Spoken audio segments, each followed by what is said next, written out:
Assalamualaikum warahmatullahi wabarakatuh. Perkenalkan, nama saya Fandi Akmal Ruda. Saya berasal dari Fakultas Hukum Untirta. Di sini saya akan menjelaskan terkait Electronic Court atau e-court, yaitu ada pengadilan elektronik di Indonesia. Langsung saja masuk ke dalam materi. Yang pertama, apa itu e-court? E-court adalah pengadilan elektronik, merupakan sebuah konsep yang terus berkembang dan didefinisikan secara beragam oleh pakar hukum Indonesia. Namun secara garis besar, mereka sepakat bahwa e-court adalah sebuah sistem pengadilan yang memanfaatkan teknologi informasi dan komunikasi untuk menjalankan berbagai proses peradilan secara elektronik. Nah, apa sih tujuan dari elektronik pengadilan elektronik itu sendiri? Yang pertama itu adalah meningkatkan efisiensi. Proses peradilan menjadi lebih cepat dan sederhana. Kedua yaitu meningkatkan transparansi, masyarakat dapat memantau perkembangan perkara secara real time. Selanjutnya ada meningkatkan aksesibilitas, masyarakat dapat mengakses layanan peradilan dari mana saja dan kapan saja. Mengurangi biaya, pengurangan biaya adalah biaya operasional pengadilan dapat berdampak pada penurunan biaya perkara.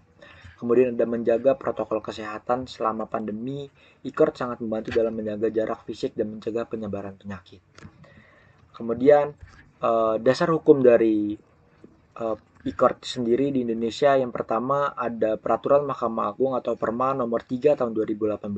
Nah, peraturan ini mengatur tentang administrasi perkara di pengadilan secara elektronik khususnya terkait dengan pendaftaran perkara dan pengelolaan berkas perkara secara elektronik. Kemudian yang kedua ada peraturan Mahkamah Agung nomor 1 tahun 2019. Peraturan ini mengatur secara komprehensif tentang administratif perkara dan persidangan di pengadilan secara elektronik. Perma ini juga memberikan pedoman yang jelas mengenai prosedur pendaftaran perkara, pelaksanaan persidangan, dan penyampaian putusan secara elektronik.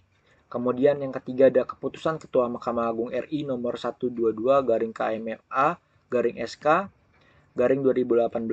Keputusan ini mengatur tentang pedoman tata kelola penggunaan pengguna daftar sistem informasi pengadilan yang menjadi dasar bagi pengguna untuk mengakses dan memanfaatkan sistem e-court itu sendiri.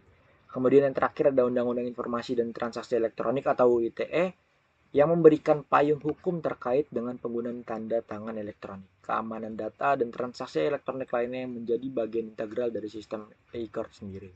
Jadi di Indonesia sendiri memang sudah diatur terkait dasar hukum dari e-court itu sendiri atau pengadilan elektronik.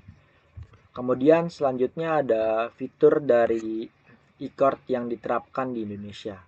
Mungkin yang pertama ada pendaftaran perkara secara online. Nah, masyarakat dapat mengajukan gugatan atau permohonan secara elektronik tanpa harus datang langsung ke pengadilan. Kemudian pembayaran biaya perkara online juga itu lebih murah dan bisa dipangkas, dapat dilakukan secara elektronik melalui berbagai metode pembayaran. Nah, kemudian ada pemanggilan pihak secara elektronik. Nah, pemanggilan pihak yang berperkara dapat dilakukan melalui email atau SMS. Kemudian ada persidangan secara online. Nah, persidangan dapat dilakukan secara virtual terutama selama masa pandemi atau memang ini diperuntukkan orang-orang yang sekira tidak bisa datang ke pengadilan secara offline. Kemudian ada pemantauan perkara secara online. Nah, masyarakat dapat memantau perkembangan perkara secara real time melalui sistem e-court itu sendiri. Selain itu, dalam penerapan di Indonesia pasti memiliki tantangan dalam penerapan e-court itu sendiri karena berkaitan dengan teknologi. Yang pertama mungkin ada kesenjangan digital yang mana kita tahu tidak semua masyarakat memiliki akses yang sama terhadap teknologi informasi. Keamanan data ini juga masih menjadi hal yang riskan. Risiko kebocoran data pribadi masih sangat tinggi yang beberapa kasus belakangan ini juga masih marak terjadi terkait kebocoran data. Kemudian ada infrastruktur teknologi.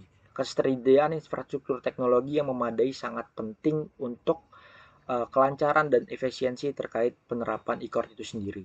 Kemudian yang terakhir ada sumber daya manusia. Tenaga hukum perlu memiliki kompetensi digital yang memadai karena ini berkaitan dengan teknologi yang dimana sekarang juga masanya adalah masa digitalisasi.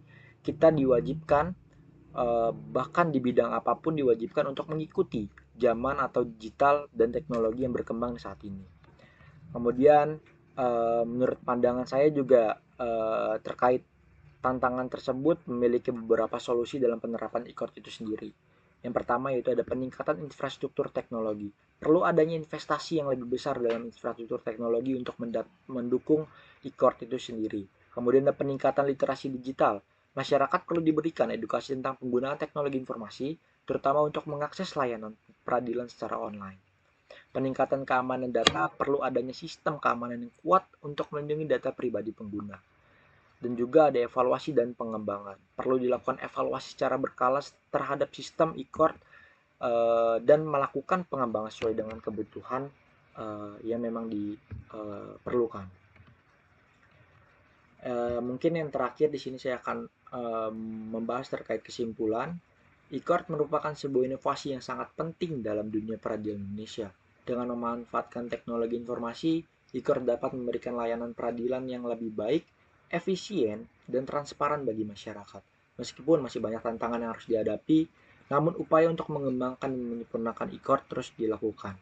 Karena sejatinya kita sekarang berada di kondisi yang memang mengharuskan berdampingan dengan teknologi yang berkembang saat ini, dan kita juga harus terus berinovasi bagaimana solusi-solusi terbaik dalam penerapan di bidang hukum, terutama pengadilan elektronik ini atau e-court itu sendiri.